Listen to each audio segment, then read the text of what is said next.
Up. Wala kang ID, hindi ka pwede pumasok. Eh, may ID ako. Tinatago ko lang para wag mawala. Eh, siya naman pala eh. Nasaan yung ID mo? Eh...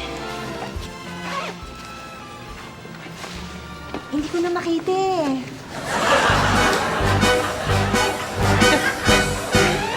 Okay. ID. Okay. Sandali. Wala kang ID, hindi ka pwede pumasok. No ID, no entry. Eh, naiiwan ko eh. Sige na, papasokin niyo na ako. Pitig-pit niyo naman, oh. Hindi nga pwede. No ID, no entry.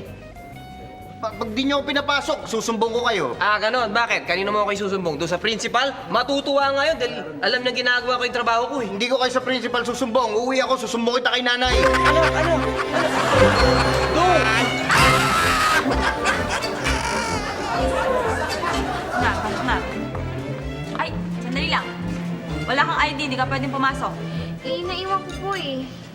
Ay, sorry, hindi pwede. Uwi ka na.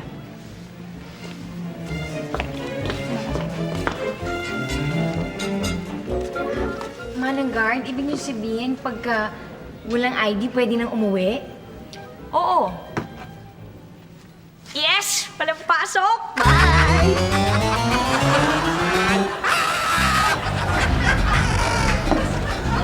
ID. Pasok. No ID, no entry.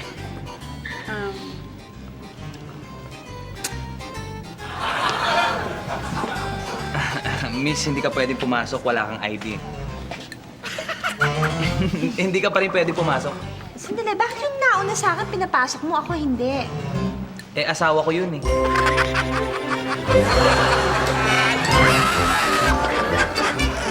Pak.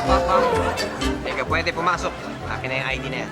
Oh, bakit mo kukunin yan tapos di mo ako papasukin? Eh, akin to eh.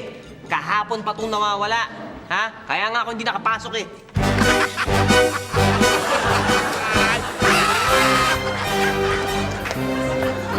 Sandali ho. Hindi ho pwede ang magulang sa loob, mga estudyante lang. Hindi pwede kailangan pumasok sa room 7. Hindi pwedeng pumasok na, bawal na magulang, tsaka nag-start na mga klase sa room 7, start na yan. Hindi nga pwede. Tsaka hindi ko naniniwala sa'yo nagsisinungaling ka. Hindi, maniwala kayo sa akin. Nag-start na yung klase niyan. Anong oras na eh? Room 7, nagsisimula na ang klase doon. Sinisigaw mo ba ako? Sinungaling ka nga dahil ako teacher doon. Paano mag-uumpisa yun?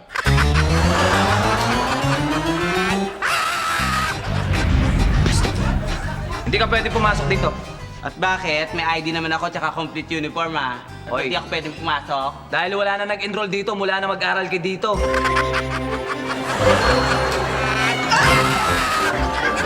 Okay, tuloy.